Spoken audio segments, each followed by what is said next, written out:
আরে কতবার বলেছি তোকে যে উনুনের থেকে দূরে সরে বস, এরপর সারা জীবন এর সাথেই তো বাঁচতে হবে। যা এখান থেকে। আজকালকার মেয়েরা কি বুঝবে উনুন আর এর কত পরিশ্রম। আমাদের যে কত পরিশ্রম করতে হতো। হ্যাঁ, আমাদের উনুন তো যেন আপনা আপে জ্বলে যায়। কাঠ আনতে কোথায় কোথায় না যেতে হতো, কখনো সাপ, কখনো বিছে, বলতা, আর মৌমাছির কথা তো বাদই দিলাম। আমার বন্ধুকেও কামড়েছিল কালো সাপ, মুশকিলে প্রাণ বেঁচেছে। আমার মা 30 জনের পরিবার, ধোঁয়াতে খাবার বানাতো দিন রাত। এমন শ্বাসকষ্ট হলো যে মরেই গেল। একে তো দারিদ্রতার অন্ধকার, তার উপরে সারাক্ষণ মরণের কালো ধোঁয়া। লোকেরা মারা গেলে আগুন আর কাঠের ধোঁয়া পায়, আমাদের জীবনে তো বেঁচে থাকতেই কাঠ, আগুন আর ধোঁয়া। আগুন, কাঠ আর ধোঁয়া। আসুন মা, রুটি তৈরি হয়ে গেছে। কিছু বাড়িতে রুটির জন্য খুব মূল্য দিতে হয়। ফুসফুসের চিৎকারে তা জানতে পারা যায়। एक गरीब माँ जब लकड़ी के चूल्हे से खाना पकाती है, बच्चे घर में होते हैं और इसलिए उनको भी धुएं में ही गुजारा करना पड़ता है। खाना भी खाते हैं तो धुआं ही धुआं होता है, आंख से पानी निकलता है और वो खाना खाता है। मैंने तो ये सारी हाल बचपन में मैं जी चुका हूं, अनुभव करके आया हूं, उस पीड़ा को जी करके आया हूं और इसलिए मुझे मेरी इन गरीब माताओं को इस कष्टदायक जिंदगी से मुक्ति दिलानी है। কিন্তু স্বাধীনতা লাভ করার পরেও যা হয়নি, আজ তা হতে চলেছে।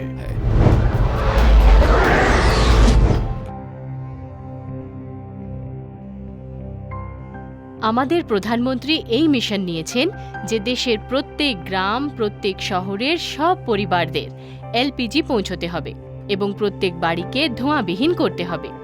আর দেখুন, এই মিশনের সূত্রপাত হয়ে গেছে প্রধানমন্ত্রী উজ্জ্বলা যোজনার সাথে। এই বছর সরকার দেবে 1.5 কোটি বিপিএল পরিবারকে এলপিজি কানেকশন। 3 साल के भीतर भीतर 5 करोड़ गरीब परिवारों में ये रसोई गैस पहुंचाने का मेरा इरादा है। আমাদের স্বাস্থ্যের সুধার হবে, আমাদের পরিবারেরও ভালো হবে। একজন মহিলা সুখী তো পরিবার সুখী। वो दिन याद करो जब सांसद पार्लियामेंट का मेंबर बनता था तो उसको हर साल रसोई गैस की 25 कूपन दी जाती थी और वो अपने इलाके में 25 परिवारों को साल में रसोई गैस दिलवाता था।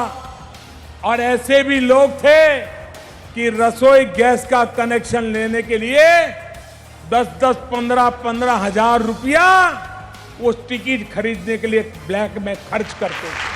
সরকার সিদ্ধান্ত নিয়েছিল যে সাবসিডিতে হওয়া চুরি সমাপ্ত করতে হবে। তাই শুরু হয় প্রথম যোজনা, আমাদের গ্যাস সাবসিডি সোজা আমাদের ব্যাংকের খাতায় পাঠানোর।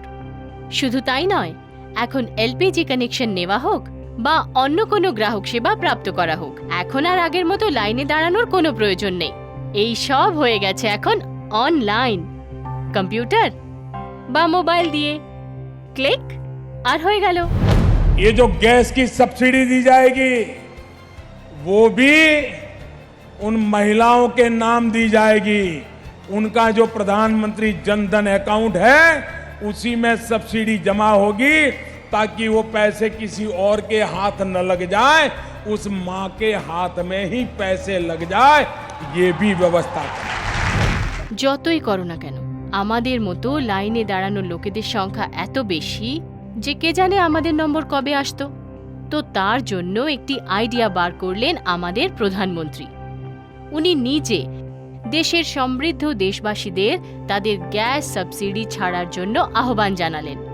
ওই যে ইংরেজিতে বলে না, গিভ ইট আপ, যাতে ওই সাবসিডির টাকা দিয়ে গরিব পরিবারদের রান্নাঘর পর্যন্ত গ্যাস পৌঁছানো যেতে পারে। ওনার আহ্বানে সারা দেশ ওনার সাথে জড়িত হয়ে গেছে।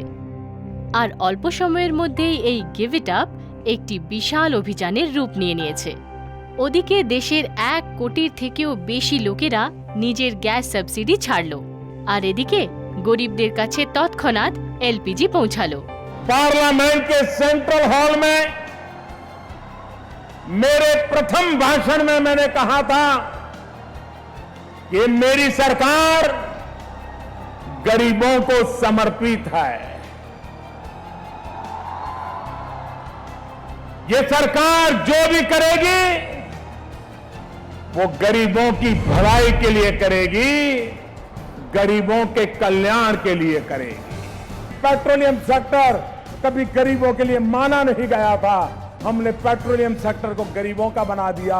ये बहुत बड़ा बदलाव धर्मेंद्र जी के नेतृत्व में आया है, मैं उनको बहुत बहुत बधाई देता हूं। এখন না আগুন, না কাঠ, না ধোঁয়া, কেবল স্বচ্ছ জ্বালানি আর ভালো জীবন। उज्ज्वला योजना का लाभ उठाए, महिला को सम्मान दिलाए, अब धुआं और घुटन से প্রধানমন্ত্রী উজ্জ্বলা যোজনা দেশের 5 কোটি বিপিএল মহিলাদের গ্যাসের কানেকশন দেওয়ার আজ অবধি সব থেকে বড় যোজনা। প্রধানমন্ত্রী উজ্জ্বলা যোজনা পশ্চিম বাংলার কলকাতায় নজরুল মঞ্চ সাউদার্ন এভিনিউতে কেন্দ্রীয় পেট্রোলিয়াম এবং প্রাকৃতিক গ্যাস মন্ত্রণালয়ের মাননীয় রাজ্যমন্ত্রী স্বতন্ত্র প্রভার শ্রী ধর্মেন্দ্র প্রধানের করকমল দ্বারা পশ্চিম বাংলার জন্য শুভারম্ভ করা হচ্ছে। তারিখ 14 অগস্ট 2016, স্থান নজরুল মঞ্চ সাউদার্ন এভিনিউ। योजना का लाभ उठाए।